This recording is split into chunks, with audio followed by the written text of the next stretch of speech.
If you can figure this out, I'll sign the contract. Well, for a useless high school dropout, it will be difficult. Every time we had a business meeting, the client's staff insulted me, and he was over an hour late for our appointment that day. So I objected to him, but he became enraged and hurled a Chinese language document at me. Excuse me? I see you have guts to tell me what to do. Then I'm sure you can read that. To my bewilderment, he continued his tirade. Okay. I was tired of this end.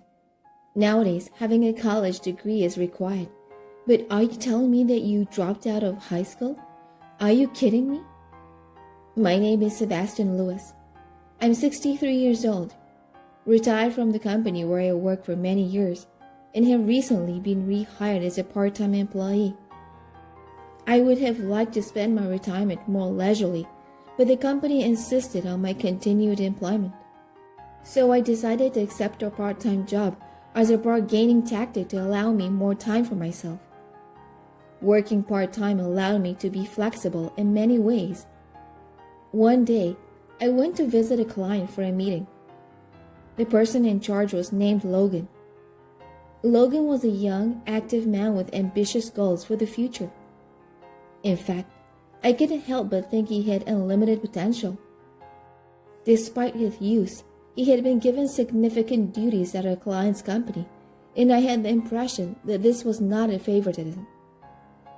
He was also what you may call a well-educated man. He graduated from an American university and attended Harvard University. That was his final educational background.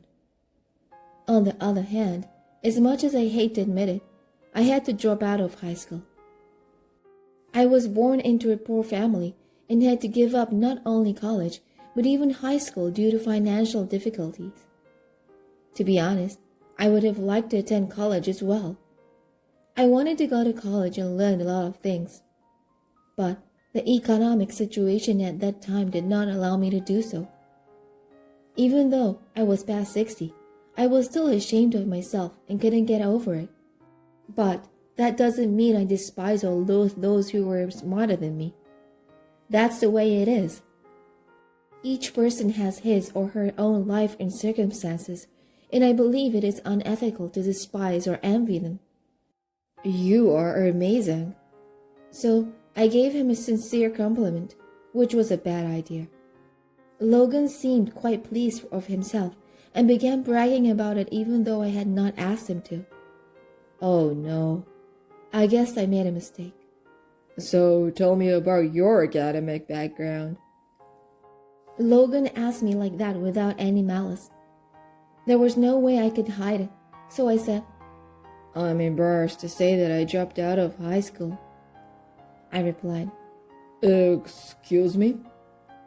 As soon as Logan heard that, he blatantly changed his attitude. He looked at me as if I were a piece of dirt. It was difficult to imagine that this was the same person who had treated me so graciously only moments before. Wait a minute, but you should have at least graduated from high school, right? His tone of voice seemed to deny not only my life, but my very existence. I could strongly see that he didn't even treat me as the same person. Nowadays, having a college degree is required. But are you telling me that you dropped out of high school? Are you kidding me? It was a terrible thing to say, but it was true, so I had to accept it. Even if I had argued with him, the reality that I was a high school dropout would not have changed. I just caused issues in a relationship if I argued back emotionally, and I had no idea what would have happened if I had done so. I'm sorry. I felt terrible, but I was going to brush it off and go with the meeting. In situations like this, I knew it was best to keep things quiet. Don't take up too much of my time. You got it. I understand. Logan continued to brag about his academic credentials throughout the meeting, but I managed to make it to the end of the meeting. Logan's remarks on the other hand, weighed hard on my mind. And the insulting looks he gave me throughout the meeting were also unbearable. Sigh. On the way home, I was exhausted, both physically and mentally. Something like this happened from time to time in my life, and I was well aware that it was not worth my time to be concerned. I also told myself to get used to it, because it wasn't something I'd have to cope with just once or twice. Is it such a bad thing to be a dropout of high school? However, I couldn't help but to murmur such a thing.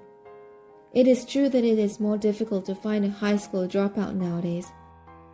But does it mean we should be subjugated to comments that invalidate our entire existence? Does having a college degree or having studied abroad give a person such a right? Even unpleasant thoughts like that came through my mind unconsciously. I'll try not to think about it. I shook my head quickly as my thoughts became increasingly gloomy. There was no point in dwelling on these thoughts, so I decided to disregard it and hurried home, attempting not to worry about it any longer. A few days later, I headed to my business partner's office for my second business meeting. I was never in a happy mood because of the other day's incident. Well, it's time for the meeting. I couldn't do anything when people said bad things about my educational background. All I had to do was avoid getting criticized for my ability to work. Because if that happened, everything would be over. Huh? But when I arrived at the client, Logan was nowhere to be seen. I was prepared for this, but I felt as if I'd been let down. Did I come too early? Maybe I did. Logan was highly capable, so I figured he was really busy. Something's not right. However, he didn't show up even after the scheduled time. I double-checked the schedule. It was the day we had agreed to meet. What the hell was going on? An hour later, finally Logan showed up. Oh, were you here? However, instead of apologizing, he exhibited no symptoms of regret. His attitude was truly arrogant. In fact, he appeared to be blaming me for arriving too early. I'm sorry, but I have other business to attend to. If you're going to be late, please let me know in advance. I complained to him, but... Shut up! He yelled at me. You are just a high school graduate. Why the hell are you telling me what to do? His remark hit me hard as usual. But I gritted my teeth and endured. Oh, so you're not saying anything back? Come on, high school dropout. Say something. While I remained silent, Logan's abuse increased in intensity. I was no longer a person, but a sandbag. I'm sure he was seeing me like that too. It seems you are not only uneducated, but don't have the guts either. Logan eventually gave me an icy smile and tossed me something. And then he told me that if I could understand it, he'd sign a contract with me. I see. But I took one look at the material without getting angry. I read it out in Chinese in a fluent tone and even pointed out a spelling mistake. What? An elementary mistake. Are you not good with Chinese? Sure, I dropped out of high school, but after I entered the workforce, I studied Chinese hard. The reason was simple. Because if you speak Chinese, you can be accepted in the world. I studied on my own for a long time.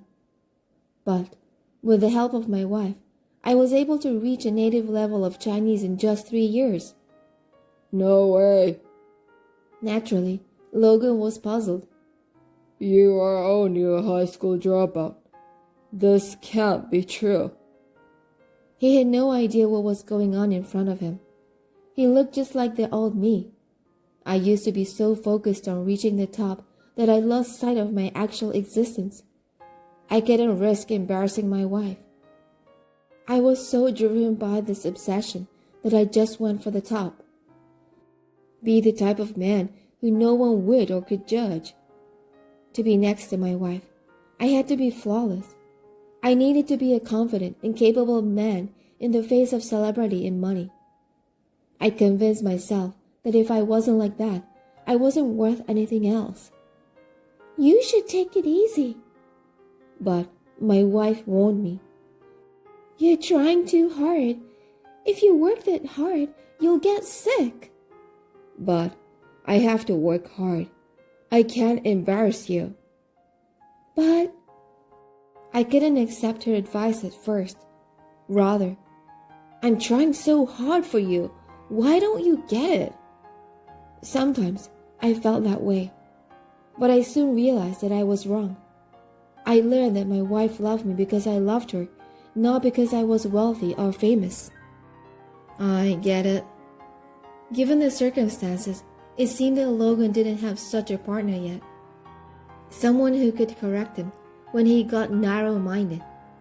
Perhaps he would never be able to change if such a person did not exist. Listen to me for a moment. In a panic, Logan brought his boss. He was beyond pathetic. I'm an elite, right? So this guy is a high school dropout but speaks Chinese more fluently than I do. How is this even possible? It was an absurd statement, and his boss just frowned. To tell you the truth, his boss and I had worked together for years. That's enough. His boss trusted me deeply and was furious as soon as he found out what had happened. If you keep judging others only by their educational background like that, you'll never have anyone around you. But... Logan was totally humiliated. At first, I felt my anger toward Logan fades, but I couldn't stomach seeing him like that. So I offered a helping hand. We all make mistakes. I wasn't attentive enough, and he still has a future ahead of him. Don't yell at him too much. Then, well, if you say so. His boss stopped reprimanding him further, and then, there won't be a next time. With that, he walked away. There was a time when I was just like you. Left alone, Logan looked like he was about to burst into tears. I spoke to him gently. The harder you work, the more you lose sight of the world around you. But you're young. You'll be fine if you be careful. So don't worry about it. I understand. I'm so sorry. Logan looked sincerely sorry. When I saw him like that, I was certain that he'd be fine. A few years later, as I predicted, Logan became an indispensable person for my client's company. I'm sorry about what I did back then. And he came all the way to my office to apologize. He had entirely changed, and he now appeared to have a larger perspective. Thanks to that experience, I was able to mature. This is all thanks to you. Logan had grown quite humble. I was relieved to see that, and I was pleased to shake his hand firmly. People can change. I was born when my mother was 40 years old. I have never met my father. My mother claims that I was born as a result of a relationship she was having at the time.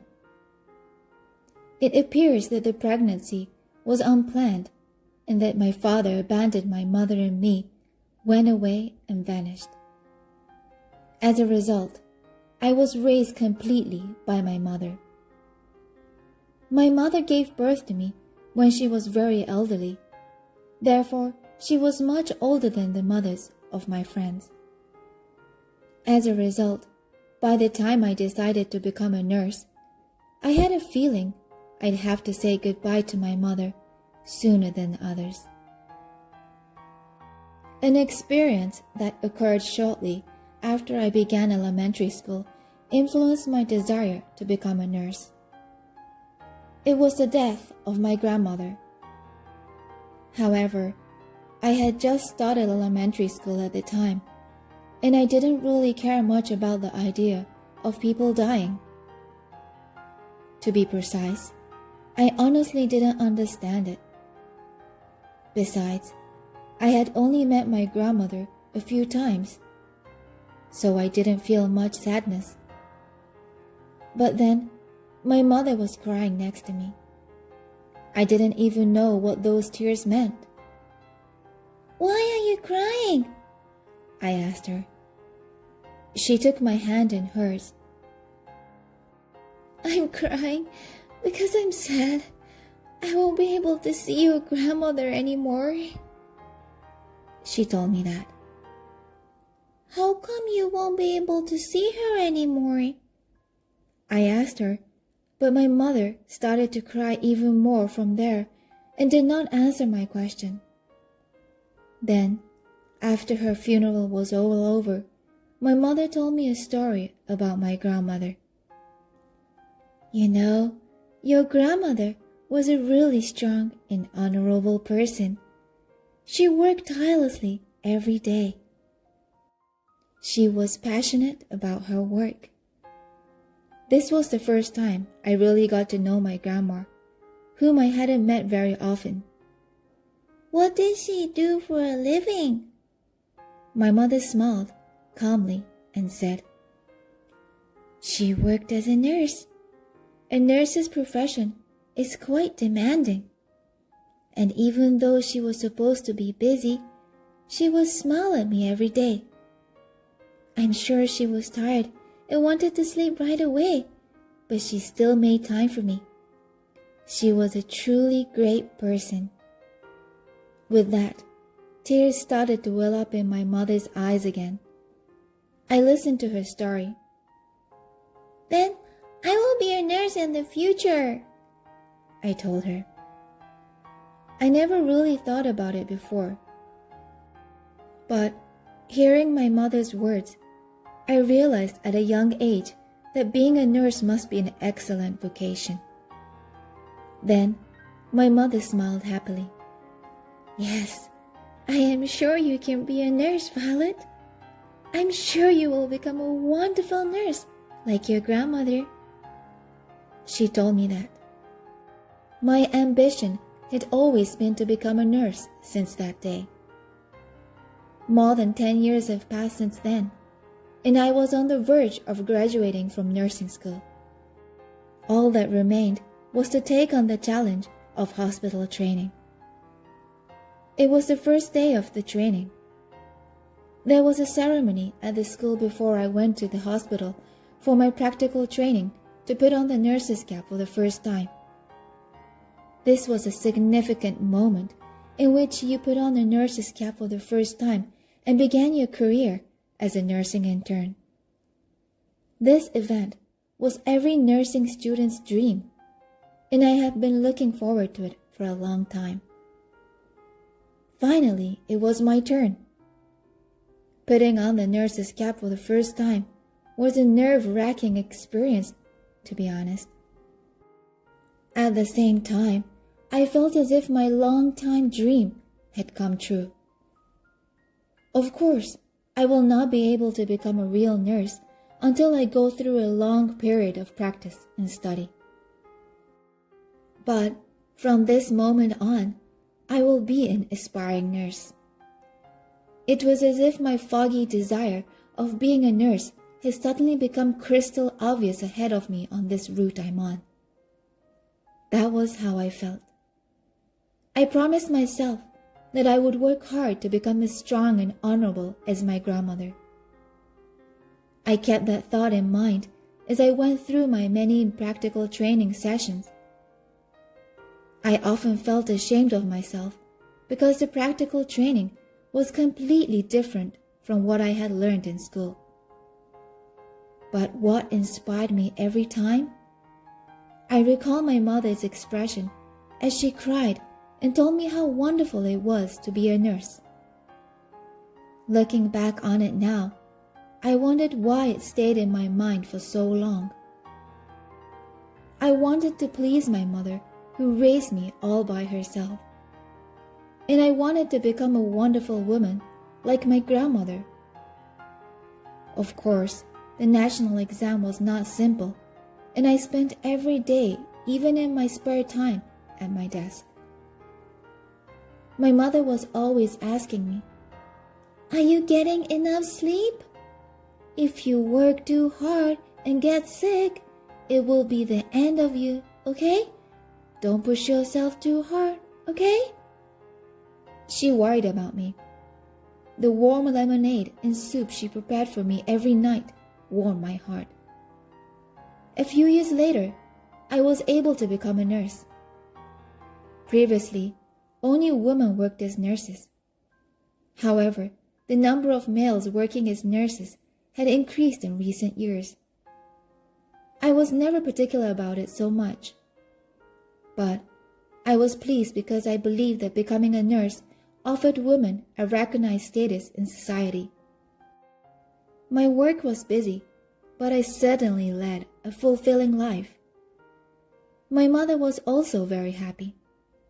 "I'm proud of you, Violet," and she always smiled at me. However, not long after I became a nurse, my life would change dramatically. I once had this thought: my mother will most likely leave me sooner than most people. But as I spent time with my mother, who seems to be in good health even as she gets older, I felt as if such a day would never come. But that time came right before I turned 30. Our normal life began to break down when my mother told me that she had no appetite. My mother and I went to a local doctor's office and were promptly moved to a general hospital. I was working as a nurse, so I had some knowledge about this. So I had a bad feeling at that point. After we left the main hospital, the doctor summoned me alone and told me that my mother had terminal cancer. Furthermore, At this rate, she would only live a few days, maximum to a few weeks. that's what he told me. The terminal cancer patients I'd seen before were nothing like the mother in front of me. Because my mother appeared so well, it was difficult to think she had terminal cancer. So I couldn't and didn't want to believe that my mother had terminal cancer. Even now that I became a nurse and started facing the death of patients, there was no way I could have been prepared for my mother's death. I had hoped that this happy, fulfilling life would go on forever. Despite the physician's explanations that bone metastasis had spread throughout her body, or when he showed me my mother's blood data, which was so poor that it was a miracle she was still alive, I was distracted.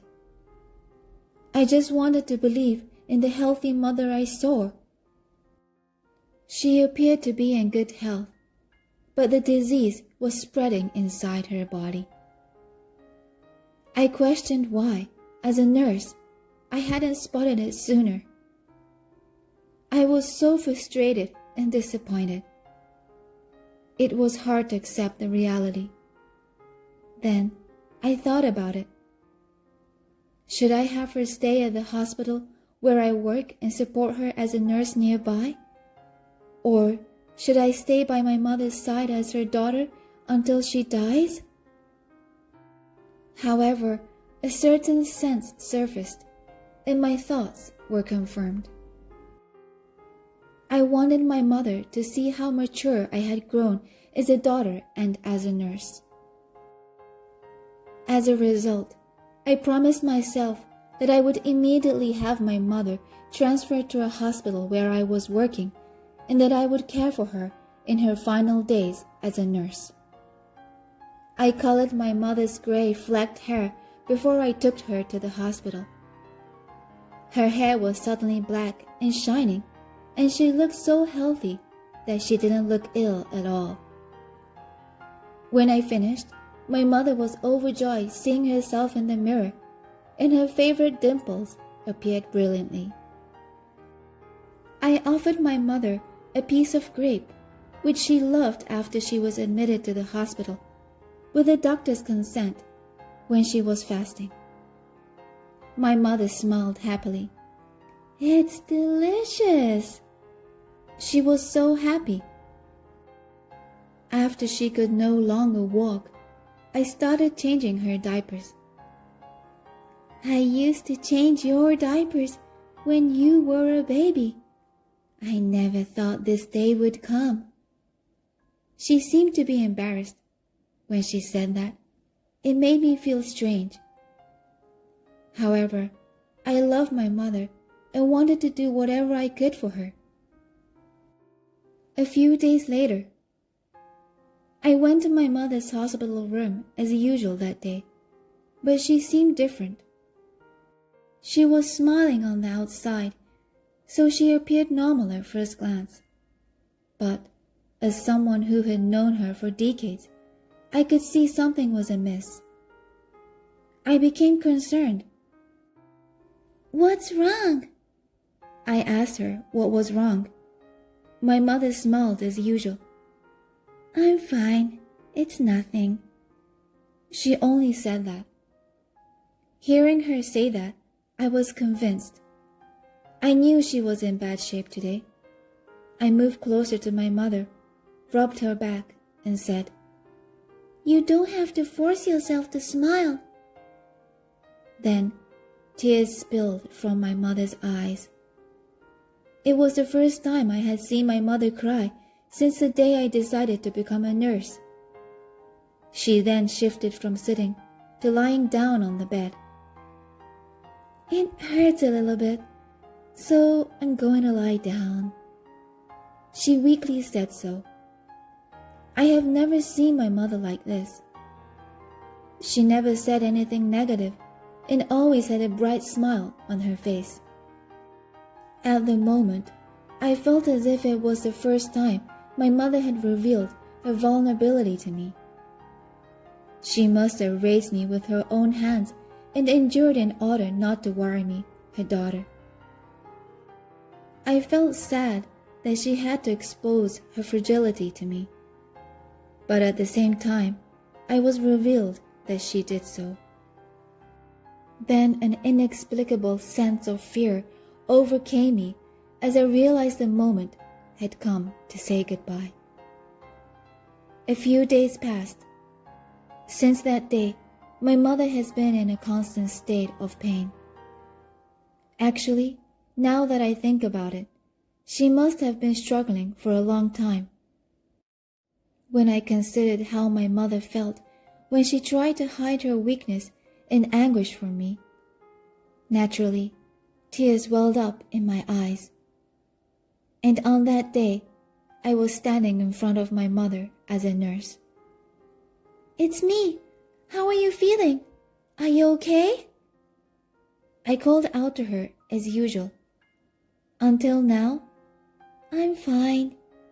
She would reply like that, but at that moment, she could hardly reply. I guess that's how hard it was for her. Then, just as I was about to return to work, I dropped a pen under my mother's bed. When I bent down to pick it up, the hat I was wearing fell on her bed. I looked over at the bed after picking up the pen to put the hat back on, but my mother was holding it. "Come here," she spoke to me. I followed her words and turned my head toward her, and she put the nurse's cap on me. At that moment, I remembered something. The coronation ceremony, the first step into nursing. It was as though my mother was recognizing and encouraging me as a nurse.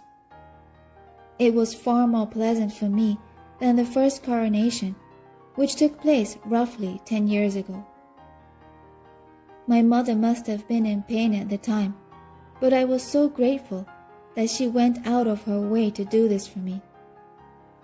I tried my best to hold back the tears, and then, "Keep up the good work," she told me. I thought I was going to cry when I heard those words. "Thanks, I'm going back to work." and I left the hospital room. A few uncontrollable tears flowed, but I quickly wiped them away and went back to work. A few days later, my mother passed away. Her hand was always warm when she offered help when I was in trouble. And what about the hand I held out to my mother? My mother became my patient in her dying days, and I believe she provided me wisdom that would enable me to continue work as a nurse for the rest of my life. I swore to my mother in her coffin that I would become a nurse who could offer a loving hand like hers to those in need. And the second time I received a coronation from my mother. That event will serve as a source of comfort and courage as I carry out my responsibilities as a nurse, no matter what happens in the future.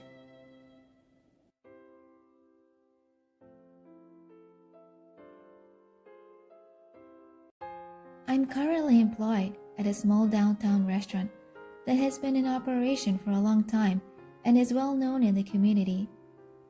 I began working there as a part-time job while in high school, but after graduation, I was officially hired. I was even appointed manager of the restaurant now that I am 26 years old. When I was little, my grandma took me here. Since then, I've believed that the hamburgers at this restaurant are the best in the world. I'm grateful to have had the opportunity to work at my favorite restaurant for so long. But something happened that I never imagined. I never expected to meet that person while working at this restaurant. My parents divorced when I was young, and my dad raised me until he died of illness. He had a heart attack. Because my parents died, my grandmother, who was my dad's mother, has raised me since I was a child. By the way, I still live with my grandma. My grandma's back is no longer straight because she is getting older, and my grandfather died, so I am the only one she has left. I only have her as a family member, so I am always with her. I love her, and the fact that she raised me is the reason I can live my life without worries. So I felt like I had to return the favor. One of the reasons I worked at the same restaurant since high school is that it's close to where my grandma lives.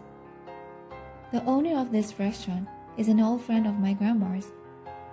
She introduced me to the owner of this restaurant, which led to my current position, so I owe her a great deal.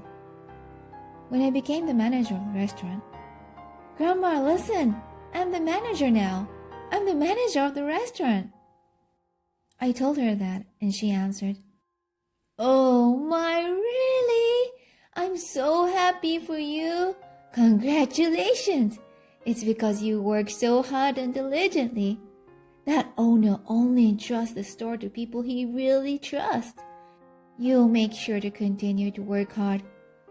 Well, now that I've heard that, we must celebrate.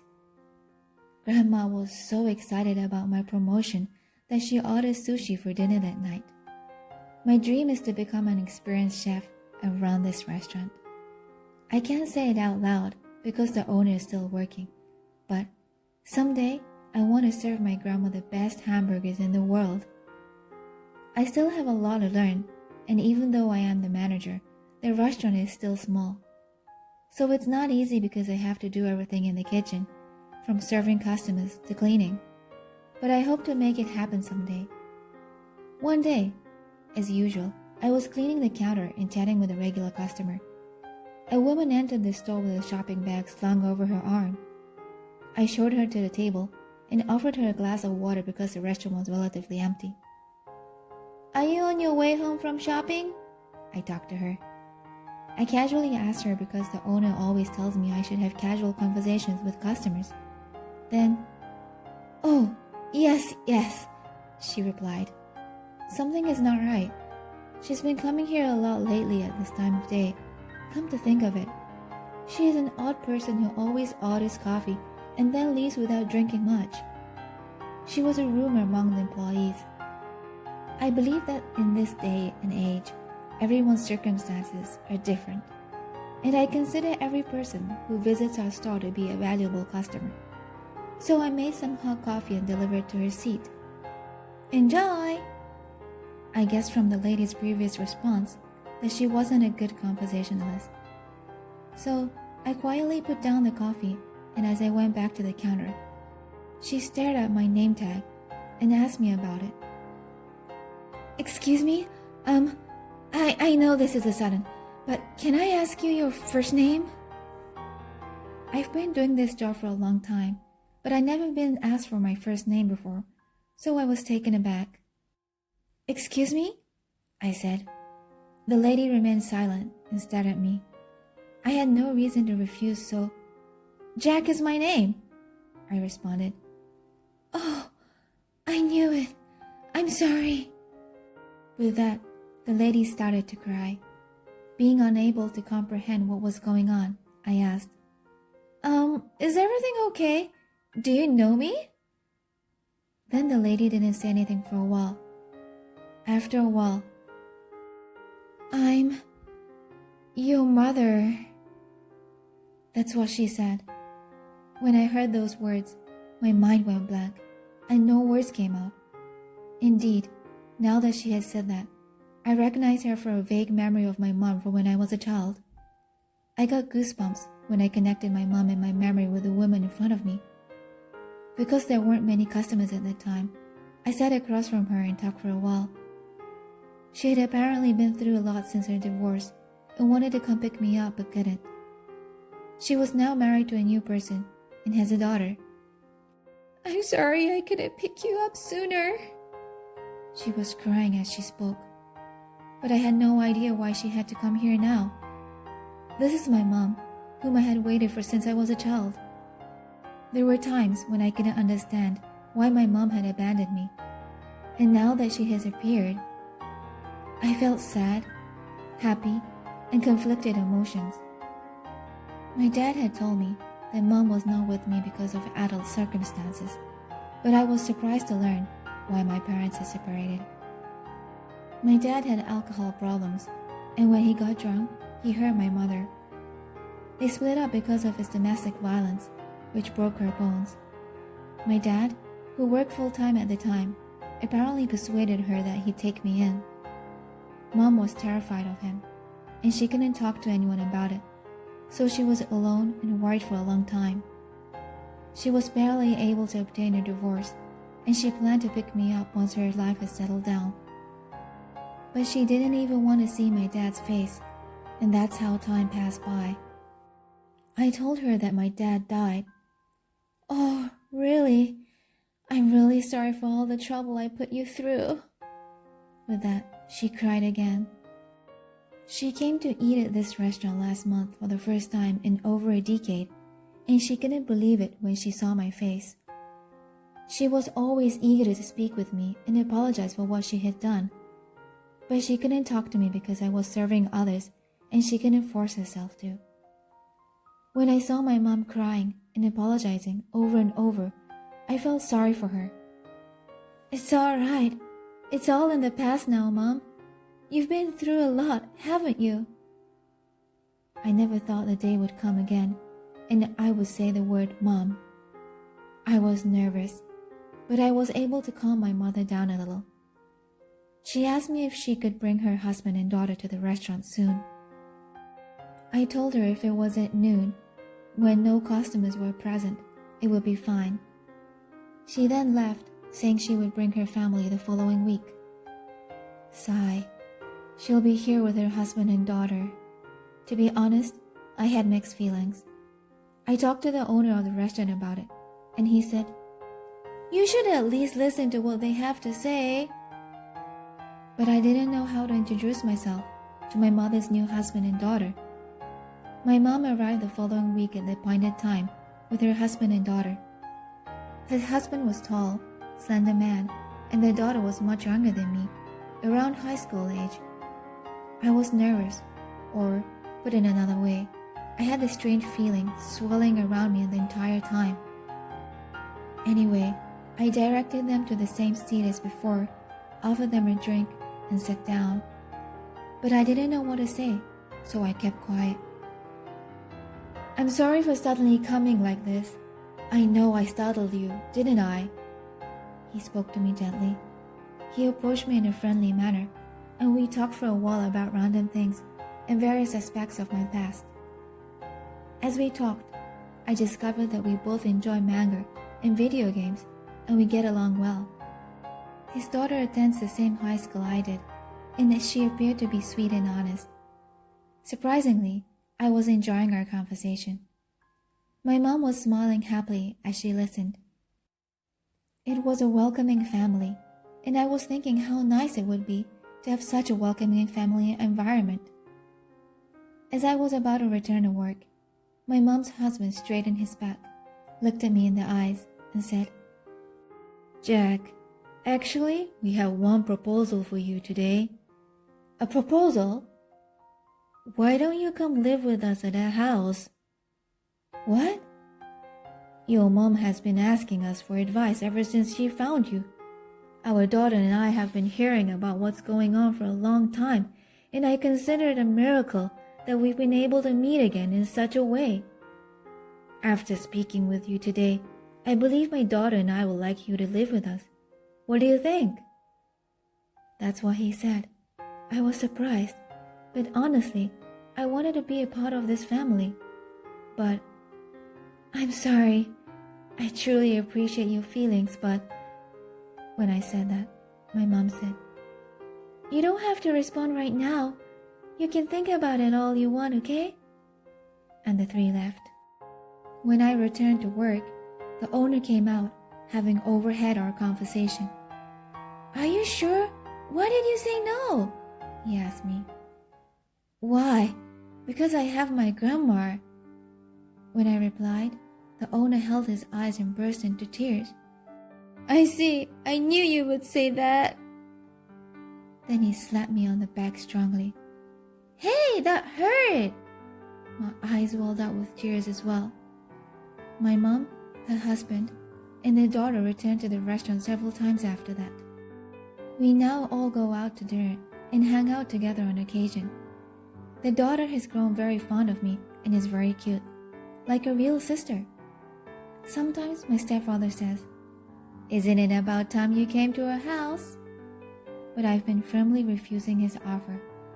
My grandma raised me to this point in my life. I can't tell her I'm going to live apart because my mom has come to pick me up. I will take care of her until the very end, and I'm going to make my dream come true before then. Oh, I'm going to buy my grandma's favorite cake today.